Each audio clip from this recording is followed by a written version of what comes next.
The moving truck pulled up to the beautiful two-story colonial home on Oak Grove Lane just as the morning sun cast long shadows across the manicured lawns.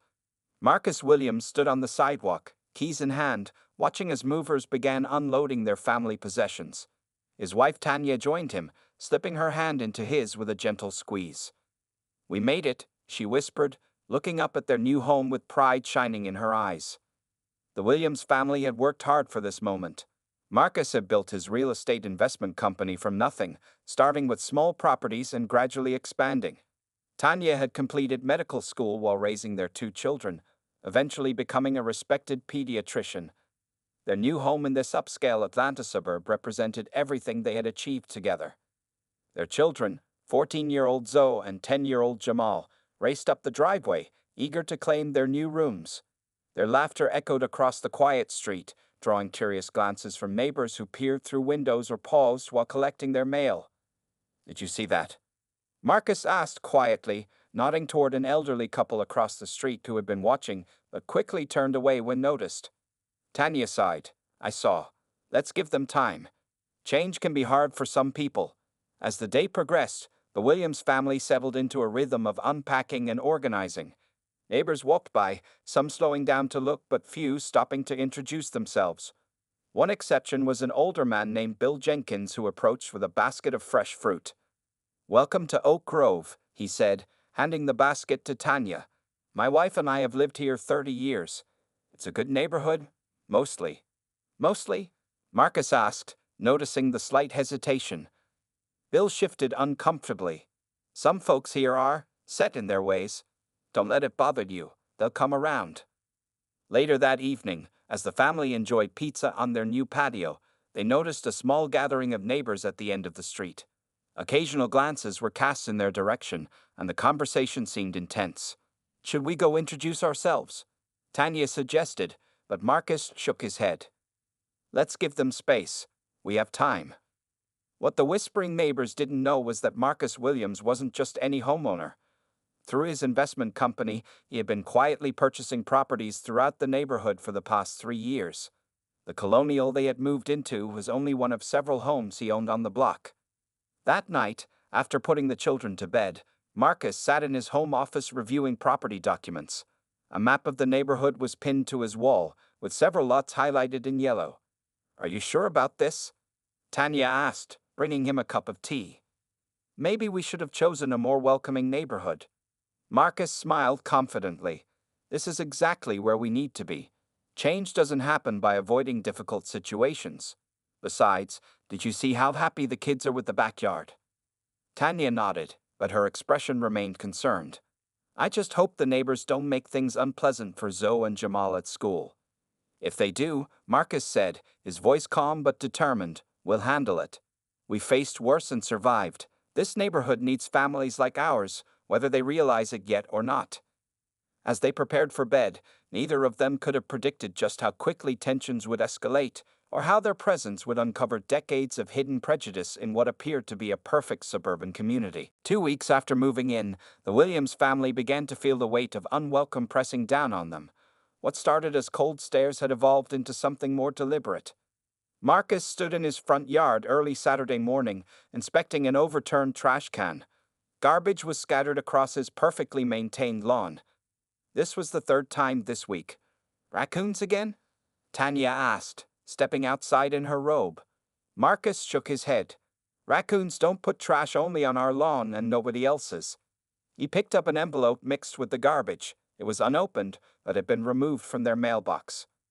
Across the street, Karen Whitfield watched from behind her curtains.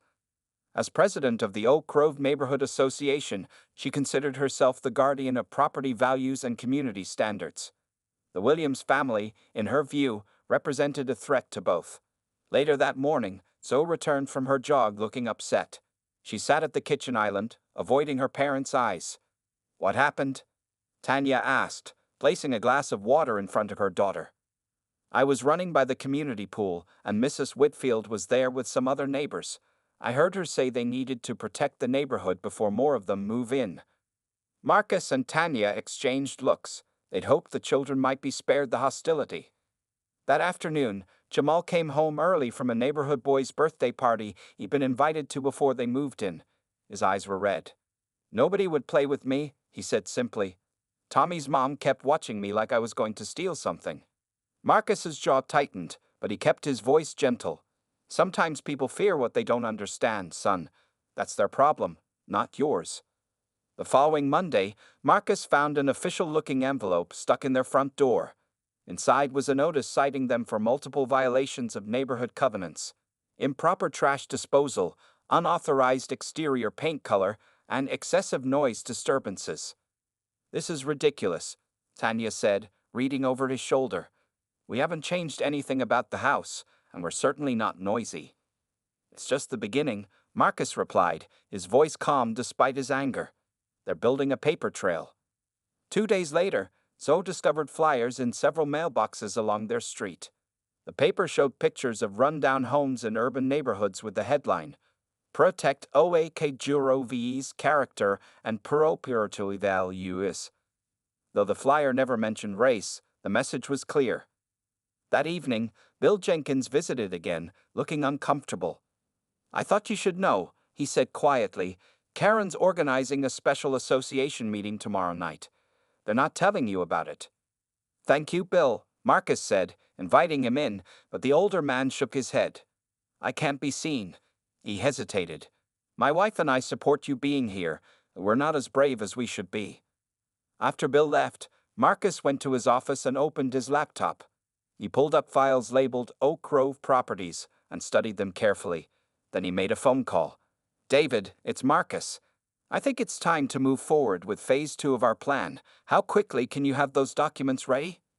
The next day, Tanya was loading groceries into her car at the local supermarket when she noticed Karen Whitfield and 2 other women from the neighborhood watching her from across the parking lot. As Tanya closed her trunk, Karen approached. "We're concerned about the neighborhood," Karen said without greeting. "Property values are very important to all of us who've lived here for years." Tanya smiled pleasantly. "We care about that too. That's why we chose Oak Grove. Some residents feel you might be more comfortable in another area," Karen continued, her smile not reaching her eyes. "We're very comfortable right where we are," Tanya replied, her voice firm but calm. "And we plan to stay for a very long time." As Tanya drove home, she didn't realize that Karen was already putting the next phase of her plan into action, one that would soon bring matters to a breaking point. The Oak Grove Community Center buzzed with whispered conversations as 28 homeowners filled the small meeting room. Karen Whitfield stood at the front, a PowerPoint presentation ready on her laptop. She had carefully arranged this emergency meeting of the neighborhood association on a night when she knew the Williams family had other commitments. "I call this meeting to order," Karen announced, tapping her gavel with unnecessary force. "As you all know, we have a situation that threatens the character and property values of our beloved community." From the back row, Bill Jenkins shifted uncomfortably in his seat. He had debated whether to inform Marcus about the meeting details but had ultimately decided to remain silent, a decision that now filled him with shame. "The Williams family has violated multiple neighborhood covenants since their arrival," Karen continued, clicking to display a series of photos. "Improper trash disposal, unauthorized gatherings, noise complaints, and failure to maintain property standards." The photos showed the Williams' overturned trash cans, a small birthday celebration for Jamal in their backyard, and zoomed-in pictures of their lawn with circles highlighting supposedly unmowed patches. Richard Thompson, a retired attorney who lived 3 doors down from the Williams family, raised his hand. "Karen, I walk past their house every morning. Their property is immaculate. These complaints seem manufactured." Karen's smile tightened. "Richard, perhaps you haven't noticed what's happening to our neighborhood. Ever since they arrived, we've had unknown vehicles driving through, people who don't belong here looking at homes for sale. Property values have already dropped 2% according to my realtor." "Correlation doesn't imply causation," Richard replied, but several neighbors shushed him. Karen introduced her plan, clicking to a new slide titled Community Preservation Strategy. "I propose we form a special committee to document all violations and present the Williams family with formal notice to comply or vacate. The covenants give us the right to enforce community standards." Sandra Miller, who lived directly across from the Williams family, stood up. "I've been watching their house. The children play basketball in the driveway after 7 p.m., which violates our noise ordinance. And yesterday, I saw the father talking to a group of men in business suits on their front lawn. They were looking at other houses on the street. Who knows what they're planning?" What Sandra didn't know was that those men were Marcus's business partners, reviewing properties he already owned. By meeting's end, Karen had appointed herself chair of the Community Preservation Committee, along with 4 other homeowners who shared her concerns. They voted 22-6 to proceed with formal action against the Williams family, with Richard Thompson and 5 others opposing. "Remember," Karen said as the meeting concluded, "this isn't about who they are. It's about protecting what we built here." After most neighbors had left, Karen gathered her committee in the corner. "We need to move quickly," she said, lowering her voice. "My contact at City Hall says they're looking at modifying zoning regulations to encourage more diverse housing in neighborhoods like ours." "What exactly are you suggesting?" asked Tom Davidson, who owned the largest house on the block. "I prepared a notice of covenant violations," Karen said, pulling papers from her briefcase. "It cites 17 specific violations and gives them 30 days to comply or face legal action." "Is that enforceable?" Sandra asked. "My brother-in-law is a real estate attorney," Karen replied. "He says if we document everything properly, we can make it uncomfortable enough that they'll leave voluntarily. Nobody wants to fight a lengthy legal battle." As they finalized their plans, none of them noticed Bill Jenkins lingering near the door, his phone discreetly recording their conversation. That night, Bill sat in his car in the community center parking lot, staring at his phone. After several minutes of internal debate, he forwarded the recording to Marcus Williams with a simple message. "Thought you should hear this. I'm sorry I didn't speak up more." Sunday morning arrived with perfect blue skies and a gentle breeze. The Williams family had just returned from church and were settling in for a quiet family lunch when the doorbell rang. "I'll get it," Marcus said, placing his napkin beside his plate.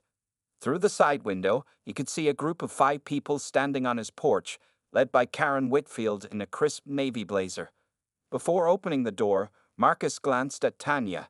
"It's the welcoming committee. Get the phone ready." Tanya nodded, understanding immediately. She picked up her smartphone and opened the camera app, positioning herself where she could record without being obvious. Marcus opened the door with a pleasant smile.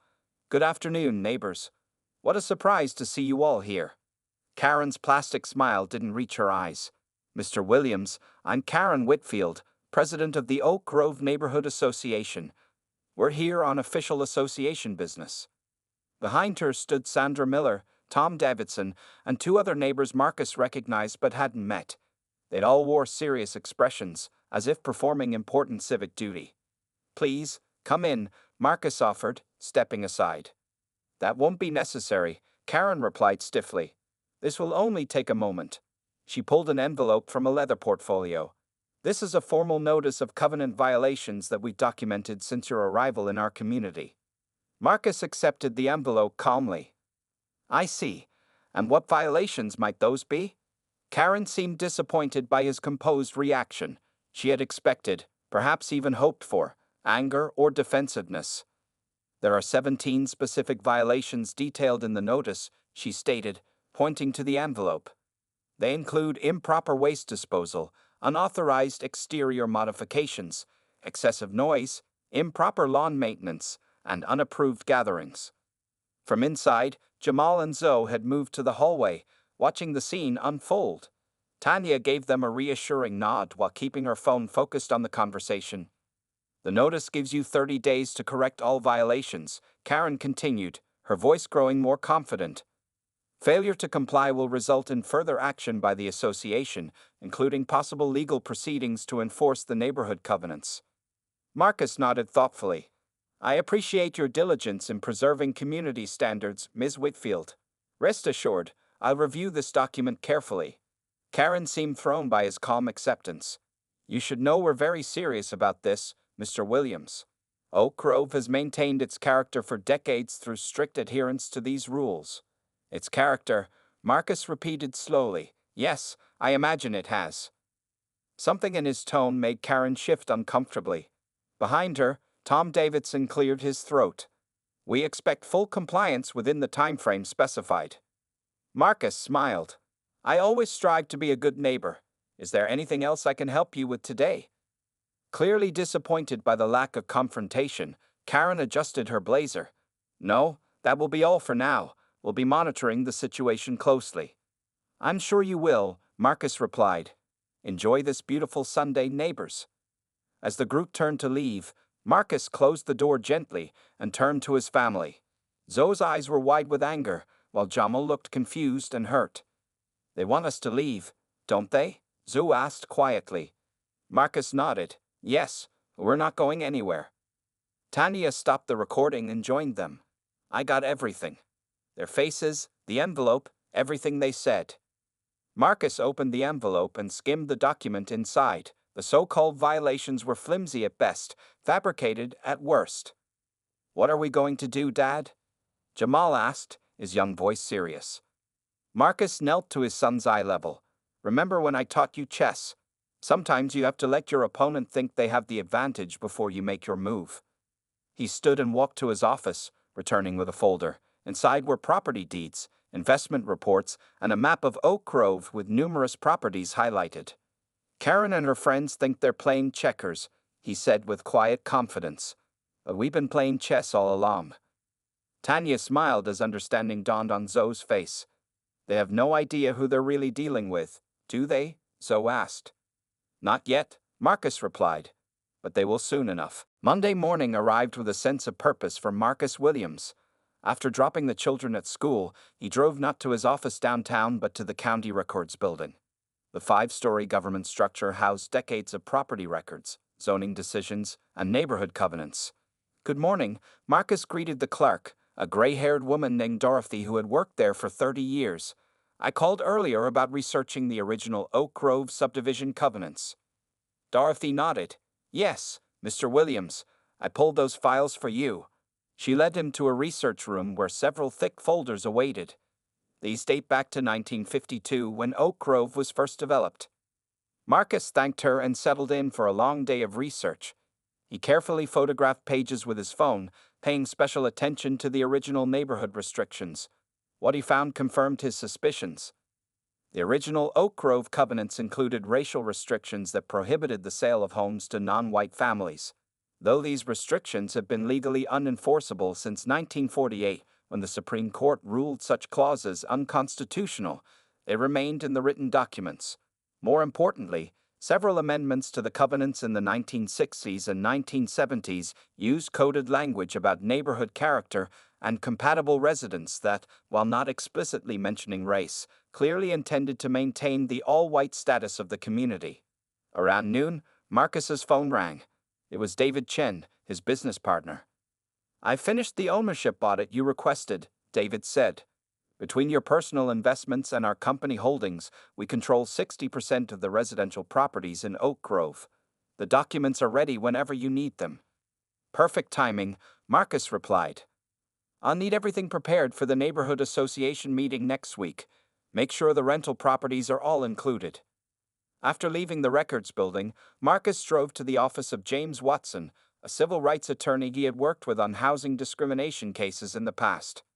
These neighborhood covenant violations are completely fabricated, Marcus explained, showing James the notice Karen had delivered. And I found evidence of the neighborhood's history of racial exclusion. James reviewed the documents Marcus had gathered. This is textbook housing discrimination.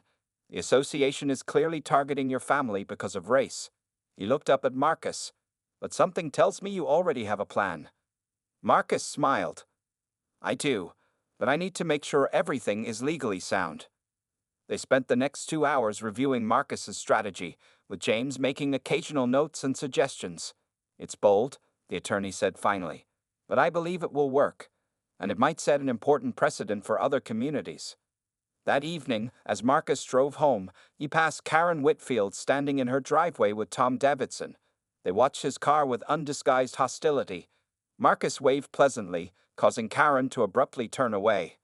At home, he found Tanya at the kitchen table with neighborhood maps spread out before her.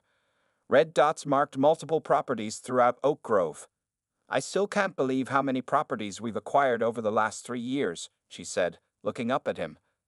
and they have no idea. Marcus nodded. That was always the plan. Buy quietly through different LLCs, maintain the properties well, keep reliable tenants. No one connects the dots because no one suspects a black man might own half their neighborhood. Have you decided when to tell them? Tanya asked. The association meeting next Thursday. Karen's planning to call for a vote on legal action against us. He sat down beside his wife. Bill Jenkins sent me the agenda. They're expecting a simple show of hands to approve their plan. Tanya reached for his hand. Are you nervous? Marcus smiled. No. For 3 years I've watched property records, waiting for the right moment to move my family here. Watching how the neighborhood treated the few minority families who tried to visit open houses. Documenting everything. He looked at the property map, each red dot representing a home he owned. This neighborhood was built on exclusion. It's time for that to change. The Oak Grove Community Center was packed for Thursday night's neighborhood association meeting. Karen Whitfield had made sure every homeowner knew how important this particular gathering would be.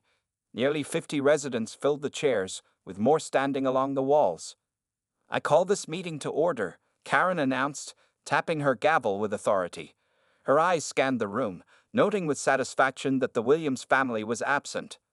Tonight we will address the ongoing covenant violations by certain new residents and vote on appropriate enforcement actions. As Karen began her presentation, complete with PowerPoint slides showing alleged violations at the Williams property, the door at the back of the room opened. Marcus and Tanya Williams entered, followed by a man carrying a briefcase whom no one recognized. A hush fell over the crowd. I'm sorry we're late, Marcus said pleasantly. Please continue, Ms. Whitfield. Karen's composure faltered momentarily before she regained her professional demeanor. As I was saying, the violations have been documented and formal notice was delivered. The 30-day compliance period is nearly over with no corrections made. She clicked to a slide showing a close-up of the Williams mailbox. The house number is displayed in a non-approved font style, she explained seriously, as if discussing a major infraction. Several residents shifted uncomfortably in their seats. The petness of the complaint was obvious to everyone. I propose we vote to authorize legal action if complete compliance isn't achieved by next week, Karen concluded. All in favor, please raise your hands. Before we vote, Marcus said, standing up, I'd like to address these concerns. Karen frowned. This isn't a debate, Mr. Williams. It's a vote on enforcement of existing rules. Actually, Marcus replied, walking toward the front of the room, as a property owner in Oak Grove, I have the right to speak before any vote affecting my property. Karen reluctantly nodded. You have 2 minutes. Marcus smiled. That should be enough. He turned to face the crowd. Neighbors, my family and I moved to Oak Grove because we believe in community. We believe in neighborhoods where people look out for each other, where children can grow up safely, and where diversity makes us all stronger. He placed his briefcase on the table. Since our arrival, instead of welcome, we've received fabricated complaints and thinly veiled hostility. This isn't about who you are, Karen interrupted. It's about following the rules everyone else follows. Is it? Marcus asked quietly. He opened his briefcase and removed a stack of documents. I've been researching Oak Grove's history. Did you know the original neighborhood covenants prohibited selling homes to non-white families? Those restrictions are illegal now, of course, but the spirit behind them seems to live on. Uncomfortable murmurs spread through the room. Several older residents looked away, while others appeared genuinely surprised. That's ancient history, Karen insisted. This is about property values and community standards. Marcus nodded. Let's talk about property values then. He motioned to the man who had accompanied them. This is David Chen, my business partner. Together, we'd like to share some information about Oak Grove property ownership.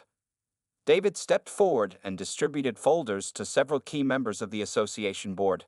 Karen reluctantly accepted one. Williams Investment Group has been purchasing properties in Oak Grove for the past 3 years, David explained professionally. Currently, we own 60% of the residential properties in this neighborhood. A shocked silence fell over the room. Karen's face paled as she flipped through the documents, seeing property after property listed under various LLCs, all ultimately owned by Marcus Williams. This is impossible, she whispered. It's all perfectly legal, Marcus replied. We purchased homes as they came on the market, often through different corporate entities. We maintain them well and rent to excellent tenants.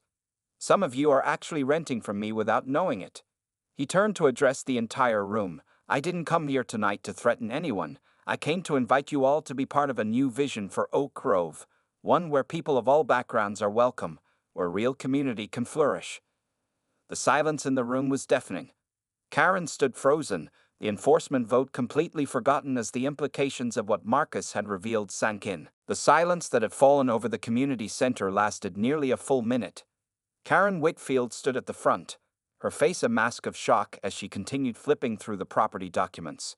The other residents exchanged confused glances, trying to process what they'd just learned. Finally, Richard Thompson, the retired attorney, stood up. Mr. Williams, if I understand correctly, you own most of the homes on our block, including rental properties? Marcus nodded. That's correct. Williams Investment Group owns 37 properties in Oak Grove, including the one I was renting to you, Mr. Davidson, before you purchased it last year. Tom Davidson's face reddened. You are my landlord. Why hide behind company names? Because I knew how some residents might react to a black investor buying property here, Marcus replied calmly. The history of this neighborhood made that clear. Karen found her voice at last. This feels like some kind of takeover, she said, her voice trembling with anger. You moved in knowing we'd react this way. You set us up. Tanya stepped forward. No, Karen. You set yourselves up by choosing discrimination over decency. The violations you've been documenting are imaginary. The hostility our children have faced is very real. Several residents looked down, shame evident on their faces. What exactly are your plans for our neighborhood? Asked Sandra Miller, fear evident in her voice. Marcus walked to the projector and connected his laptop. May I? He asked Karen, who stepped aside wordlessly. A new presentation appeared on screen, showing architectural renderings of Oak Grove with beautiful community gardens, upgraded playgrounds, and new walking paths connecting different sections of the neighborhood. This is my vision for Oak Grove, Marcus explained. Not destruction, but renewal. Not exclusion, but inclusion. I've developed communities across Atlanta, always with the goal of creating spaces where diverse families can thrive together. He clicked to another slide showing statistics. Research consistently shows that diverse neighborhoods have stronger property values over time, lower crime rates, and better educational outcomes. Bill Jenkins raised his hand. Why buy so much property before telling anyone your plans? Marcus smiled sadly. Because I tried the other approach. In 3 other neighborhoods, I came as an open investor with similar plans. Each time, I faced coordinated opposition, sudden zoning changes, and other barriers designed to keep me out. So this time, I decided to establish a position first. He looked directly at Karen. I didn't come to Oak Grove looking for conflict. My family genuinely wants to be part of this community. The question is, does this community want to be part of something better? So, who had been quiet throughout the meeting, suddenly spoke up. At school, kids who were friendly before we moved in now avoid me. One girl told me her parents said our family would bring down property values. Do you know how that feels? Her words hung in the air. Several parents looked stricken. An older woman in the back row slowly stood up. I've lived in Oak Grove for 42 years, she said, her voice quavering. I've seen how this neighborhood has resisted change. Maybe it's time we tried something new. Murmurs of agreement spread through the room. Marcus nodded gratefully to the woman. I'm not asking anyone to leave. I'm inviting everyone to stay and be part of something special. The old covenants were built on fear and division. We can create new ones based on respect and community. Karen looked around the room, seeing the shifting sentiments. Her power base was crumbling before her eyes. This meeting is adjourned, she announced abruptly, gathering her papers. Actually, Richard Thompson interjected. I move that we vote on Mr. Williams' proposal instead of the enforcement action. As a homeowner, he has the right to present alternative motions. I second that motion, Bill Jenkins called out. Karen stood helplessly as hands raced across the room, supporting Richard's suggestion. The tide had turned. As the vote proceeded, Marcus and Tanya had exchanged a look of cautious hope. This was only the beginning. but it was a beginning.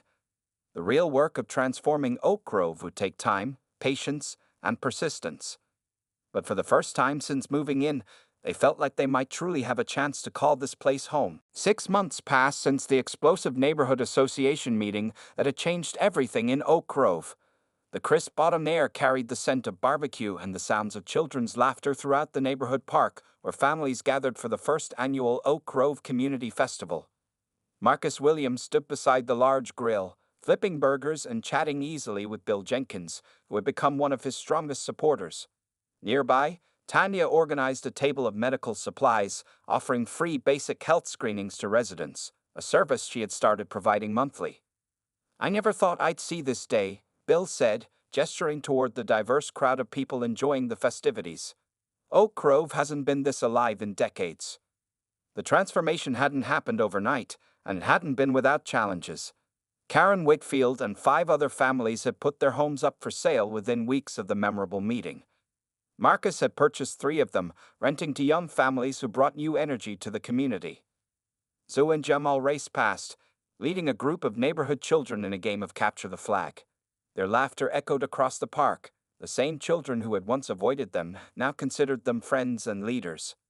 Sandra Miller approached the grill, carrying a large bowl of homemade potato salad. The woman who had once reported the Williams family for violations now regularly brought dishes to community events. "This is for everyone," she said, placing it on the table. "And I wanted to tell you, my sister's family is moving to Oak Grove next month. They've been looking at the renovated Gardner house." Marcus smiled. "That's wonderful news, Sandra. They'll love it here." The Gardner house was one of several properties Williams Investment Group had renovated, creating affordable housing options that maintained the neighborhood's charm while increasing its accessibility. Across the park, Richard Thompson led a group of residents on a tour of the new community garden. The retired attorney had become chairperson of the revitalized Neighborhood Association, which now focused on inclusion and improvement rather than enforcement and exclusion. "The beauty of this garden," Richard explained to the group, "is that each family maintains their own plot, but we all share the harvest with neighbors in need." The community garden had replaced an unused corner lot that had previously been neglected. Now, 15 families grew vegetables, herbs, and flowers together, creating both food and fellowship. Tanya finished a blood pressure check for an elderly resident and joined Marcus at the grill. "Mrs. Chen just told me her grandson got accepted to the same college Zoe wants to attend. I suggested they might visit the campus together." These connections, simple, human, meaningful, were appearing throughout Oak Grove, crossing boundaries that had once seemed insurmountable. Not everything had changed, of course. Some residents still kept their distance, uncomfortable with the neighborhood's evolution. Occasionally, anonymous complaints appeared at City Hall about Oak Grove's new direction, but the momentum toward positive change continued to build. As evening approached, residents gathered around a small stage where Marcus had been asked to say a few words. Looking out at the faces, some that had once viewed his family with suspicion, others that had moved in during the recent months, he felt a sense of accomplishment deeper than any business success. "A year ago," Marcus began, "my family moved to Oak Grove hoping to find a community. What we found instead was resistance and fear. But today, I look around and see what's possible when we choose understanding over suspicion, inclusion over exclusion." He gestured toward the children playing nearby. "Our kids will grow up knowing neighbors of different backgrounds, perspectives, and experiences. That's not just good for property values, it's good for their hearts and minds." Applause spread through the crowd. Even some of those who had initially opposed the Williams family nodded in agreement. As the sun set over Oak Grove, casting long shadows across lawns that no longer represented barriers but connections, Marcus knew their work wasn't finished. True transformation would take years. But they had broken ground on something remarkable, a neighborhood reborn, not through force, but through vision, persistence, and the simple power of bringing people together.